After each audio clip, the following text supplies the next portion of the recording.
कलवरी के पास खड़ा हो, खून की धारा देखता जा, तेरे पापों का यही दाम दिया है मसीह यीशु ने।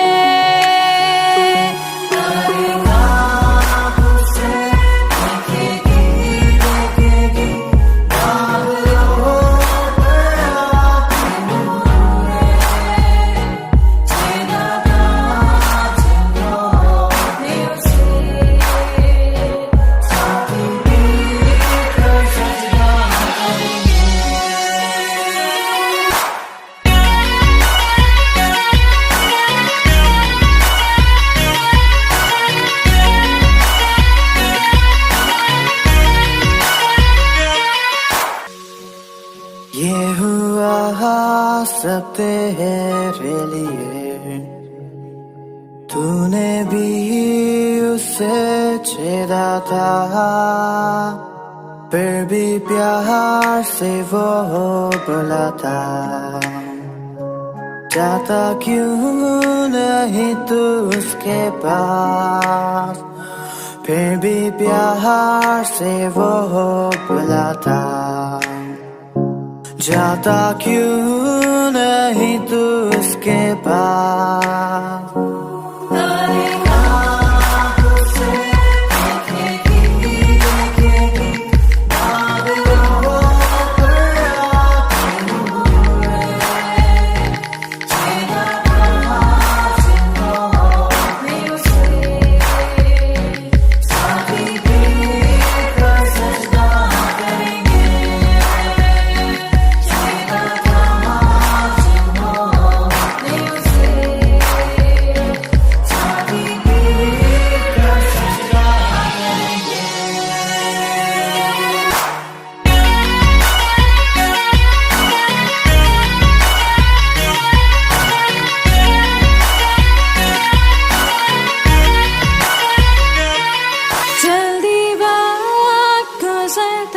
चाहता है, रात अंधेरी आती है, तौबा कर दरवाजा होगा बंद, कुछ ना होगा वे पछताने से,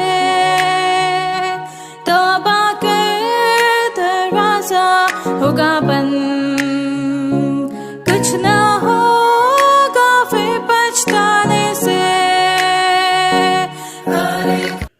हम प्रभु परमेश्वर को धन्यवाद देते हैं आज की सुंदर सुबह के लिए कि परमेश्वर ने आज की सुंदर सुबह दी कि हम परमेश्वर के चरणों में आकर परमेश्वर की महिमा करें। आज शनिवार का दिन है, परमेश्वर का धन्यवाद करते हैं कि परमेश्वर ने हमें आज दिन तक संभाला, अपनी उपस्थिति, अपनी निकटता, प्रेम का एहसास दिया और इस सप्ताह का आखिरी दिन दिया है ताकि सप्ताह के इस आखिरी दिन में हम परमेश्वर की महिमा करें। पिछले सारे दिन के लिए परमेश्वर का धन्यवाद। मंडे से लेकर शनिवार तक वो हमारे साथ साथ रहा और एक एक दिन उसने हमें संभाला, एक एक दिन उसने हमारी रक्षा की है और हमें अपने हाथों में रखा ताकि हम परमेश्वर की महिमा करते चले। प्रियो, परमेश्वर का वचन हर कदम पर हमें जीत का जीवन देना चाहता है ताकि हम जीत का जीवन लेकर आगे बढ़कर बहुतों के लिए आशीष का, आनंद का काम बन सके और जो प्रभु की योजना उसको पूरा कर सके। आज मैं आपके सामने दूसरा कुलुस्सियों की पत्री उसका दूसरा अध्याय और उसके 11 पद से और 11-12 पद को आपके सामने पढ़ना चाहता हूँ। लिखा है, उसी में तुम्हारा ऐसा खतना हुआ है जो हाथ से नहीं होता, अर्थात मसीह का खतना जिससे शारीरिक देह उतार दी जाती है और उसी के साथ बपतिस्मा में गाड़े गए और उसी में परमेश्वर की सामर्थ पर विश्वास करके जिसने उसको मरे हुए में से जिलाया उसके साथ जी भी उठे। परमेश्वर अपने इस वचन की पढ़े हुए सुनने पर आशीष दे। परमेश्वर का धन्यवाद करते हैं कि आज का इस सुनहरा दिन प्रभु ने हमें दिया है कि आज के दिन में हम उसकी महिमा कर सकें। आज परमेश्वर चाहता है कि हम हर दिन उसकी महिमा करते रहें। और ये वचन प्रभु ने मुझे और आपको दे दिया है कि इस वचन को लेकर हम आगे बढ़ सके, परमेश्वर की महिमा करें और जितना हो सके अधिक से अधिक लोगों तक इस संदेश को पहुंचा सके, क्योंकि इन दिनों अंतिम दिन चल रहे हैं। अभी हम लोग इस बात को देख रहे थे, मरकुस उसका 13वां अध्याय में सारा वर्णन दिया गया अंत के समय का, और वो सारी चीजें आज पूरी होती जा रही है। वचन मुझे और आपको प्रेरित करता है कि अंत के दिन में झूठे मसीह, झूठे भविष्यवक्ता उठ खड़े होंगे, अद्भुत चमत्कार दिखाएंगे, सामर्थ के काम दिखाएंगे, लेकिन हो सके तो जो चुने हुए उनको भी भरमा दे। लेकिन परमेश्वर कहता है चौकस रहो, सावधान रहो। ऐसे समय में हम परमेश्वर की ओर देखते जाएं, ऐसे समय में हम परमेश्वर की महिमा करते जाएं, और जो परमेश्वर की इच्छा है उसको हम अपने जीवन में पूरा कर सकें, क्योंकि परमेश्वर चाहता है कि हम अपने जीवन में प्रभु परमेश्वर को महिमा दे सकें, परमेश्वर की इच्छा को पूरा कर सकें। प्रियो, परमेश्वर का वचन कहता है वरदान, हम अपने जीवन में कितने वरदान चाहते हैं, अपने जीवन में कितने वरदान चाहते हैं। प्रभु चाहता है कि हम वरदानों से भर जाएं।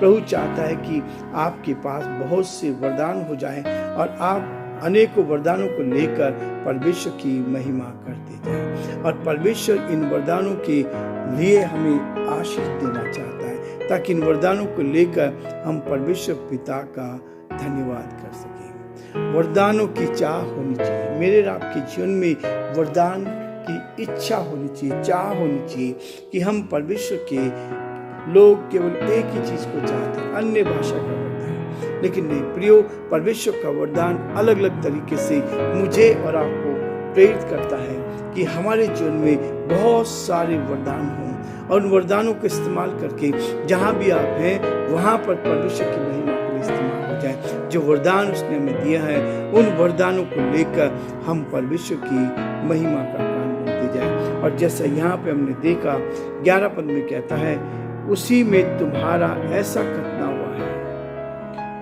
जो हाथ से नहीं होता, अर्थात मसीह का खतना, जिससे शारीरिक देह उतार दी जाती है। शारीरिक देह, ये शरीर जो में आदम के समय से मिला है, ये जिस दिन आप पश्चाताप करते हैं, जिस दिन आप अपने जीवन को प्रभु के हाथों में सौंपते हैं, आप अपने गुनाहों से तौबा करते हैं, तब वो आदम का स्वभाव समाप्त हो जाता है और आत्मिक देह हमें प्राप्त होती है। हम आत्मा में जीवित होकर, हम आत्मा में होकर परमेश्वर के साथ चलना सीखते हैं, ताकि आप आत्मिक जीवन में आगे बढ़ते जाएं और बहुतों के लिए आशीष का, आनंद का कारण बनते जाएं, और जो परमेश्वर पिता की योजना है उसको अपने जीवन में पूरा करें। इसलिए कहता है कि शारीरिक देह उतारी जाती है।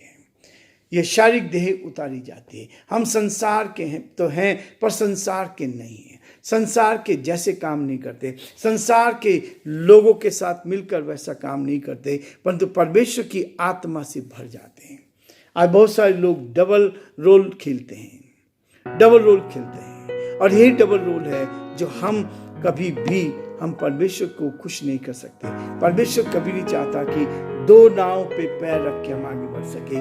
जब आत्मिक लोग मिलते हैं तो आत्मा की बात करते हैं, जब संसारिक लोग मिलते हैं तो हम संसारिक बातों की। लेकिन वो कहता है संसारिक बातों नहीं, शारीरिक देह उतार दी जाती है, शारीरिक देह उतार दी जाती है, और यही है शारीरिक देह जो उतार दी जाती है। लेकिन परमेश्वर चाहता है कि हम आत्मा से भरते जाएं, हर रोज आत्मा से भरकर प्रभु की महिमा करें। 12 पद कहता है, 12 पद में कहता है, और उसी के साथ बपतिस्मा में गाड़े गए, और उसी में परमेश्वर की सामर्थ पर विश्वास करके जिसने उसने मरे हुए में से जिला है उसके साथ जी उठे। मरे हुए में से जी उठना। जब आप बपतिस्मा लेते हैं, लोग कहते हैं ईसाई बन गए। बपतिस्मा का मतलब ईसाई बनना नहीं होता है। बपतिस्मा का मतलब होता है पानी में डुबाना। पानी में डुबाना का मतलब होता है कि जब आप परमेश्वर के वचन के अनुसार, जो वचन में लिखा है, क्योंकि वो विधि यीशु मसीह ने पूरी की थी, और उसी के लिए कहा जब वो पानी में से ऊपर आया, आज हम क्या करते हैं, जब अपने गुनाहों को, जो गुनाह मेरे अंदर थे और मैंने उनको माना, उन गुनाहों को लेकर हम ज़्यादा दिन तक चल नहीं सकते। जब हम गुनाह से मर गए हैं तो अब हमें क्या करना है, अपने गुनाहों को दफनाना है। यहाँ लिखा है कि और उसी के साथ बपतिस्मा में गाड़े गए और उसी में परमेश्वर की सामर्थ पर विश्वास करके जिसने उसको मरे में से जिला है उसके साथ जी भी उठे हैं। हम जी उठते हैं, हम पाप से मर जाते हैं, पाप हमारे जीवन में से समाप्त हो गया, लेकिन परमेश्वर के साथ जब तक उसको दफनाएंगे नहीं, मरे हुए इंसान को ज़्यादा दिन तक हम नहीं रह सकते, मरी चीज़ को हम ज़्यादा समय तक अपने घर में नहीं रह सकते। और यदि कोई भी चीज़ यदि मर जाती है, चाहे कुछ भी जानवर हो, मर गया तो बदबू देता है। इसलिए आत्मिक जीवन के लिए आत्मा में नया बन जाना, आत्मा को शुद्ध करना, आत्मा को पवित्र करना, ये मेरे और आपके जीवन के लिए है। जब आप आत्मा की शुद्धि को प्राप्त कर लेते हैं तब आप जीवन में आगे बढ़कर परमेश्वर की महिमा कर सकते हैं। इसलिए कहता है केवल एक दो ही से संतुष्ट नहीं होना चाहिए। जब आप जीवन में वरदान चाहते हैं, आप चंगाई का वरदान चाहते हैं, आप प्रार्थना का वरदान चाहते हैं, आप भलाई का वरदान चाहते हैं, एक दूसरे की भलाई करना चाहते हैं, ये सारे वरदानों के द्वारा आपको आशीष मिलती है। आप जीवन में उन्नति करते जाएंगे, आपके वरदान बढ़ते चले जाएंगे। और आप जब वरदानों को लेकर चलते हैं, आप जहाँ भी खड़े होते हैं परमेश्वर की महिमा करने वाले बन सकें।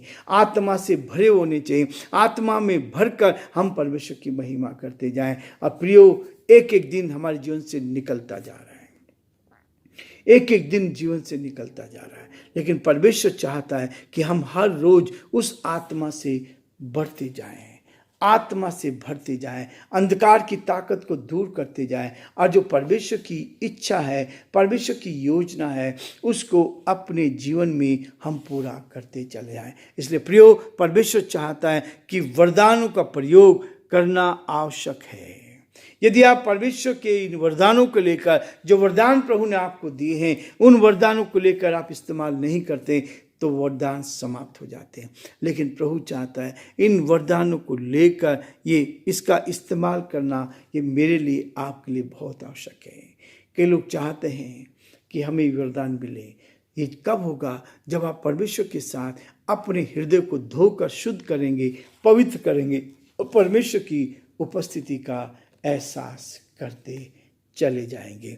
हम प्रार्थना करेंगे ताकि प्रभु की आशीष हम पर रहे, आज के इस वचन पर है, और हम चाहते हैं कि वचन बहुत से लोगों के हृदय को छुए और हम परमेश्वर की महिमा करते चले जाएं। प्रार्थना करेंगे। जीवते और सच्चे विश्वास योग्य परमेश्वर, धन्यवाद देते हैं, आपकी स्तुति करते। वचन आपने हमें दिया है, इस वचन को लेकर हम आपकी महिमा करें, इस वचन पर आपकी आशीष चाहते हैं। प्रार्थना करते हैं प्रभु, ये जीवन बहुतों के लिए आशीष में बने। ये वरदान जो आपने हमें दी है, हम बहुतों के लिए इस्तेमाल कर सके। हमारे भाई बहनों को और अधिक वरदानों से भर दे, सामर्थ्य से भर दे, शक्ति से भर दे। हमारे सभी श्रोताओं को, सारे भाई बहनों को हम आप ही के हाथ में सौंपते हैं और चाहते हैं प्रभु हर एक को उत्तम आशीष से भरपूर करें, ताकि हर जन आप में सुरक्षित रहकर आपकी महिमा करें। हम बड़े आदर के साथ, दीनता के साथ, नम्रता के साथ प्रभु जी, हम अपने आप को, अपने कमजोर जीवन को आपके हाथ में सौंपते हैं।